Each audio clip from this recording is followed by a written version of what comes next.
Ada satu nasihat dari ulama yang luar biasa. Kata ulama gini, kaifa yastaqimu dhil wal 'udu mi'waj. Bagaimana bayangan itu akan lurus sedangkan pohonnya bengkok. Ini nasihat dari para ulama. Kaifa yastaqimu dhil wal 'udu mi'waj. Bagaimana bayangan itu akan lurus sedangkan pohonnya bengkok. Lalu para ulama menjelaskan maksud dari kata-kata bijak ini bahwa yang disebut dengan pohon atau batang kayu itu adalah iman, hati, batin, nafs, jiwa. Sedangkan bayangan adalah zahir kita, perbuatan kita, akhlak kita, amal-amal kita, ibadah kita, itu adalah bayangannya. Jadi seolah-olah para ulama mengatakan, bagaimana mungkin amal seseorang itu akan lurus kalau niatnya nggak ikhlas? Gimana caranya? Itu sama halnya dengan tidak mungkin bayangan itu lurus sedangkan batang kayunya bengkok. Nggak mungkin. Itu sebuah perumpamaan, tamsil atau bahasa kita analogi yang paling dalam dari para ulama. Kaifa yastaqimu dhil. Gimana caranya bayangan itu akan lurus sedangkan kayu yang menjadi sumber bayangan itu bengkok. Gimana amalan seseorang itu akan istiqomah, akan lurus, akan baik kalau hatinya tidak ikhlas, bengkok hatinya. Sebagaimana doa supaya tidak bengkok hati gimana? Rabbana la tuzigh qulubana. Ya Rabbana, janganlah engkau condongkan hati kami kepada kesesatan, keduniaan, hawa nafsu dan seterusnya. La tuzigh qulubana ba'da idh hadaitana. Supaya lurus kita berdoa, ya muqallibal qulub tsabbit qalbi, ya sarrifal qulub sarrif qalbi ila taati. Atau bisa juga ulama mengatakan bagaimana hidup seseorang itu akan baik, akan bahagia, sedangkan hatinya dalam keadaan galau. Gak bisa. Kalau hati kita dalam keadaan sedih, maka kita berada di kondisi apapun, kita berada di tempat manapun, tetap aja sedih. Karena bahagia dan sedih itu berawal dari hati, bukan apa yang ada di sekeliling kita.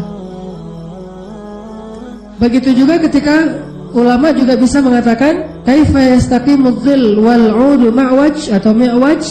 Gimana caranya bayangan itu akan lurus sedangkan kayunya bengkok, juga bisa berarti bagaimana seseorang itu bisa beramal atau berakhlak mulia sedangkan hatinya mendengki.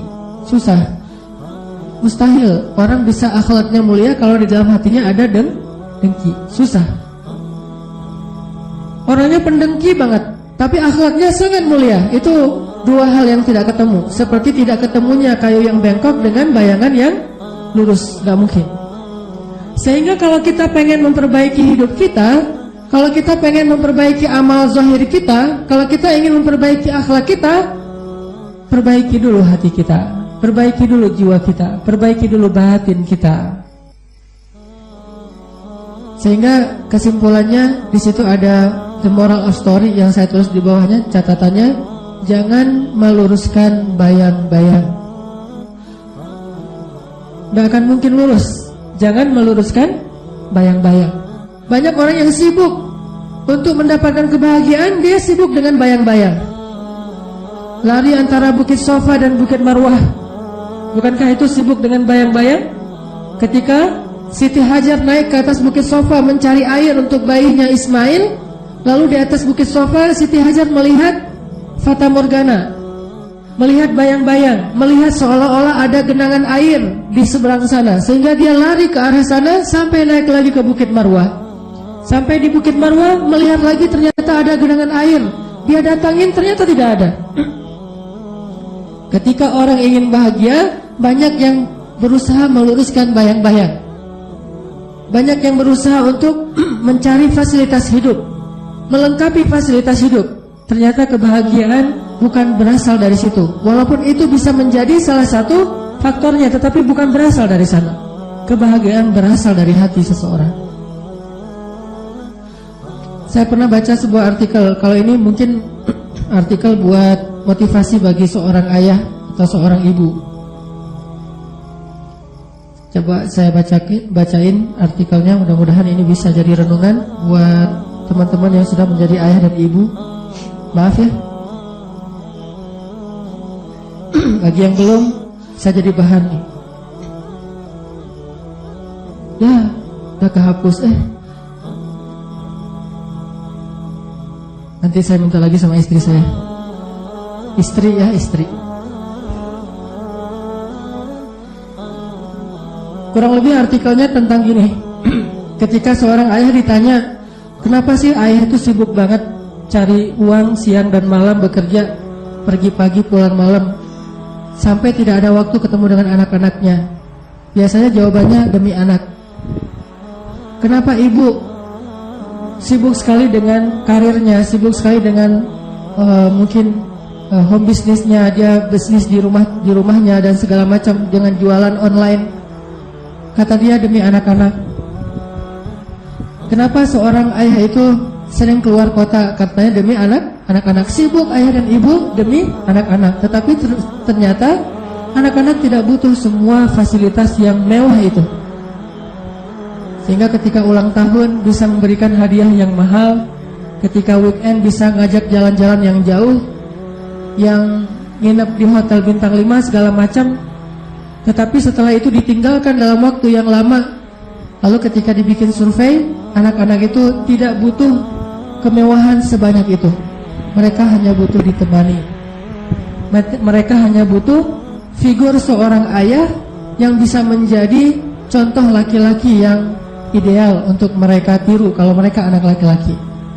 Mereka hanya butuh rasa aman dan nyaman dari ayahnya kalau anak perempuan, sehingga tidak mencari kenyamanan dari laki-laki yang lain. Begitu juga sosok ibu. Intinya di sini adalah banyak orang ketika ingin membahagiakan dirinya dan keluarganya sibuk dengan meluruskan bayang-bayang. Itu maksud dari kata ulama. Kaifa yastaqimudz dzil wal 'udu mi'waj. Sehingga dari sini teman-teman sekalian, kita menyimpulkan bahwa dalam Islam itu amal terbagi kepada dua. Baik itu disebut dengan ibadah, disebut dengan muamalah, apapun lah. Yang jelas amal itu terbagi kepada dua. Pertama disebut dengan amal batin, dan yang kedua disebut dengan amal zahir. Kalau kita membaca sejarah kehidupan Nabi Muhammad itu, maka sejarah tentang Nabi Muhammad itu juga terbagi dua. Amal batinnya Nabi Muhammad itu disebut dengan sarirah, dan amal zahirnya Nabi Muhammad itu disebut dengan sirah. Pernah dengar sarirah? Belum pernah? Selama ini kita banyak belajar tentang Nabi Muhammad sirahnya saja, zahirnya. Nabi Muhammad secara zahir memakai apa, seperti apa penampilan fisiknya, tapi kita lupa dengan sarirahnya. Kita mempelajari sirah Nabi Muhammad tentang zahir ibadah Nabi Muhammad, tapi lupa dengan batinnya. Hanya sibuk dengan fisik saja.